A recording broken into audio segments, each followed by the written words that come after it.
Hey, my name is Kim. Welcome back to my channel. Today I'm sharing a week of dinners with you.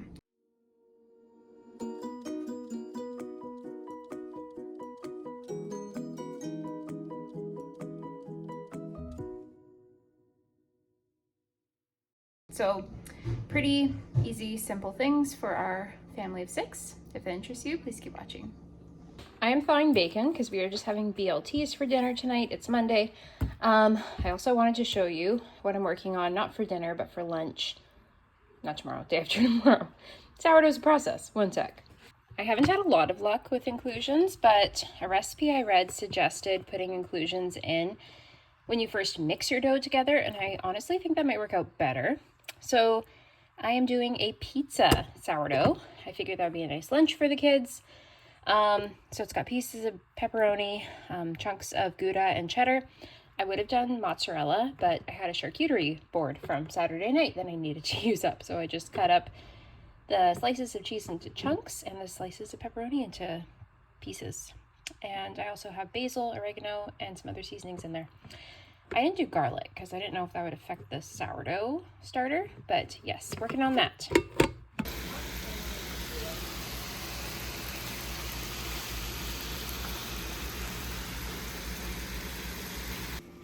All right, so I have everything out here. We have toasted bread, the bacon, I have lettuce, avocado, and some homemade chipotle mayo. And here is that sourdough loaf that I talked about. It's about to go into the fridge.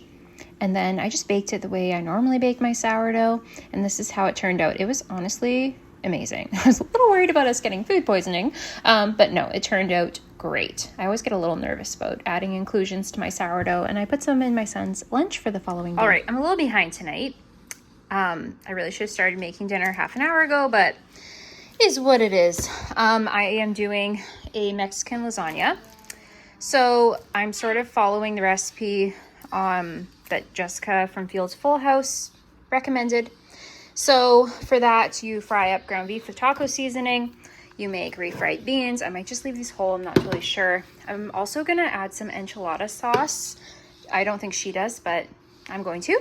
And then instead of noodles, like for normal lasagna, you tear up tortillas, and then you top it with cheese. So I'll show you what that looks like when I'm finished putting it together. Okay, my beef is just about done. It is very steamy. It's not burning though, I checked. I've got all the ingredients for my enchilada sauce in here: tomato paste, chili powder, cumin, chicken broth, and a little bit of flour to thicken. I'll probably add some garlic powder, and then chicken bouillon. And so I figured I would just add it here, and then I'm going to add it in there, so it's sort of like pasta sauce to layer the, what's it called? To layer the lasagna. Anyways, I'll show you what it looks like as I layer. All right, I scooped out the majority of the sauce so that I could layer it in the same pan and save myself a dish to wash. Refried beans are bubbling away. They need to reduce a little bit, and we have lots of cheese. I'm gonna add some corn to some of it as well. And I'm also going to, I think, serve it with some guacamole for, you know, a little bit of green.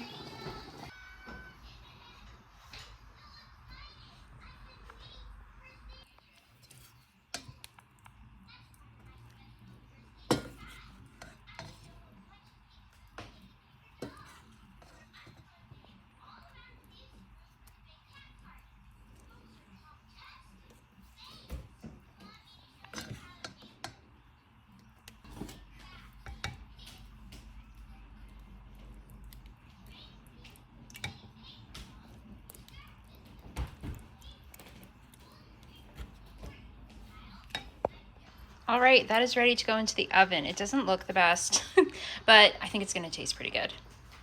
All right, so there's the finished meal. It looks pretty good. I think the tortilla's crisped up a bit, so I think that'll be good. We have some homemade salsa, homemade guacamole, and some plain yogurt. I have talked about this yogurt before.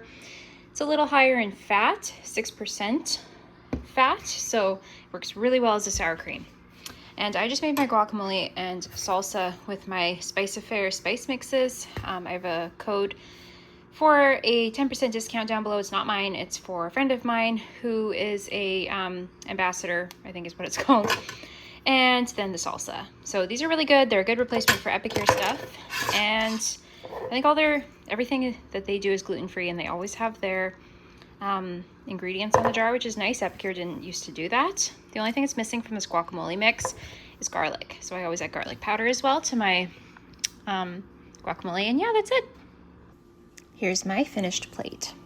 I ended up just microwaving cheese in a tortilla for my 4-year-old because I didn't think he would eat this.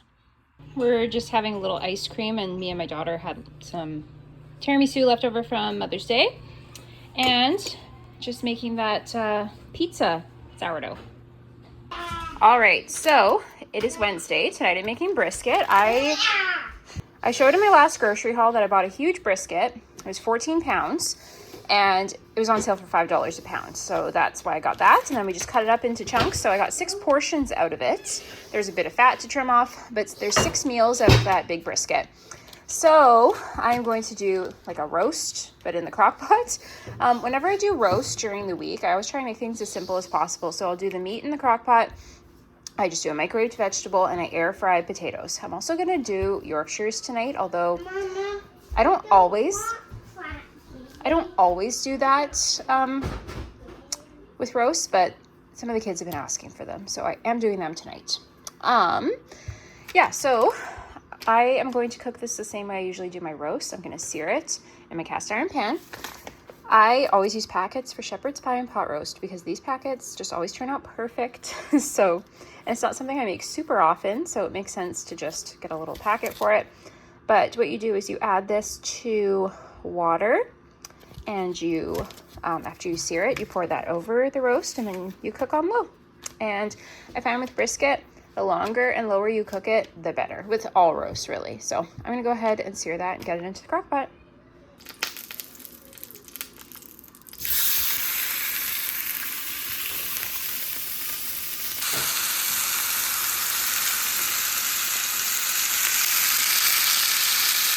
All right, I've got my brisket roast in the crock pot. I mixed up my packets with water. This is a cup of water.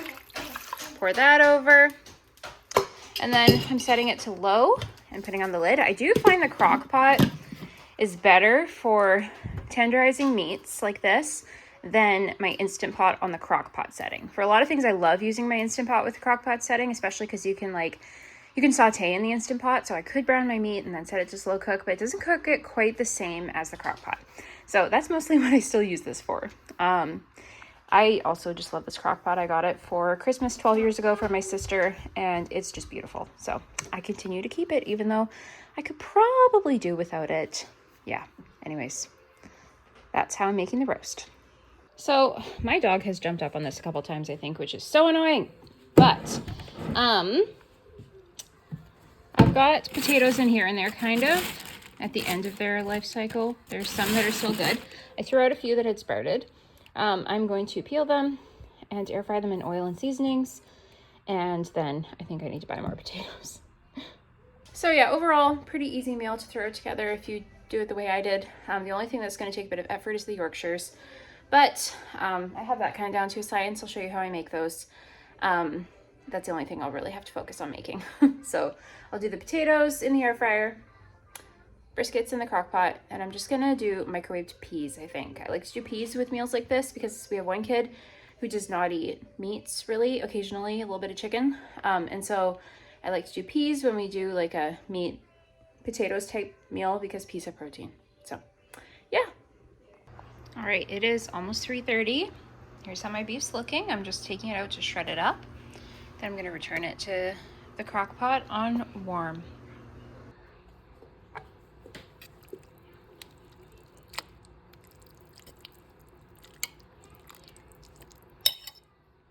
Okay, I will link the recipe I used below, but I have my Yorkshire batter mixed up. It is 2 cups flour, 2 cups milk. I actually did 1 cup milk, 1 cup cream, because that's just what I had. And then 6 eggs, and I did a pinch of salt as well. And then I have 2 muffin tins preheating. I have the oven set to 400, and I have about a teaspoon of oil in each muffin cup. Once that is heated to smoking, I will take that out and I will divide this batter. And I'll put it back in, and I think I usually do 25 minutes. Yeah, I think it's about 25 minutes. All right, my potatoes are done. I just peeled and diced them and coated them in canola oil. I added some salt, and then I added a couple spoonfuls of this garlic mashed potato seasoning. This is a Spice Affair product, but I got it at Winners for super cheap. Normally their stuff is like $15 a jar.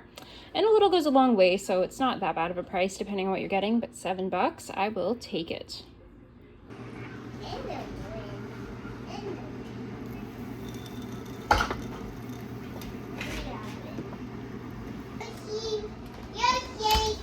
All right, everything is ready. These puffed up a ton and then fell.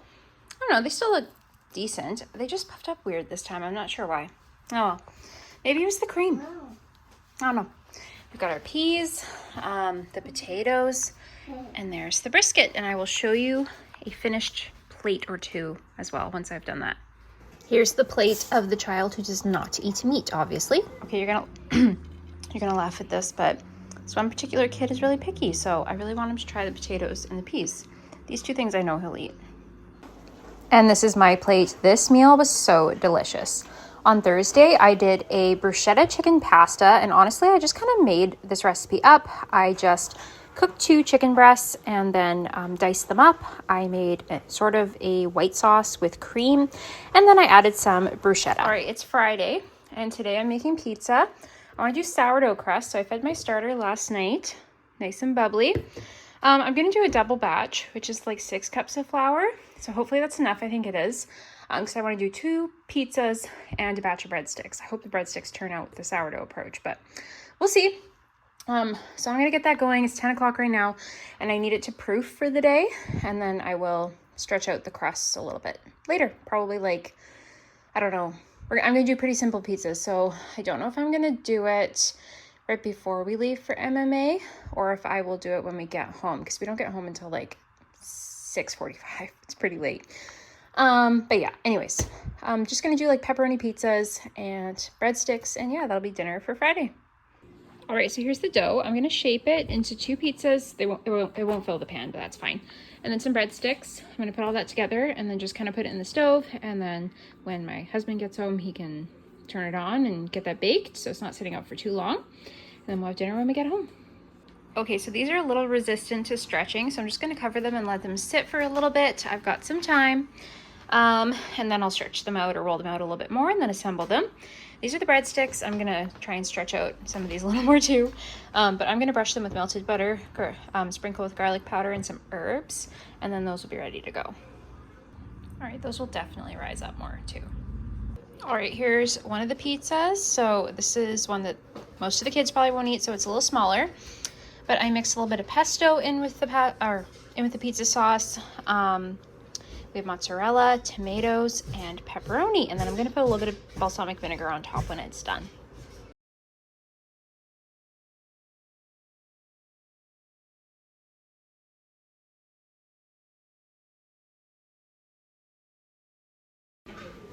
Here's the finished pizzas. Oh my goodness, they turned out to be so amazing. We absolutely inhaled this pizza, even quicker than we usually do. On Saturday, I made, honestly, probably the best burgers I've ever made. I made my burgers the usual way, but I sauteed onions, and then we had pancakes as well on the weekend. On Sunday, I did Mexican spiced pork tenderloin, Spanish rice, and Mexican street corn. Thanks for watching.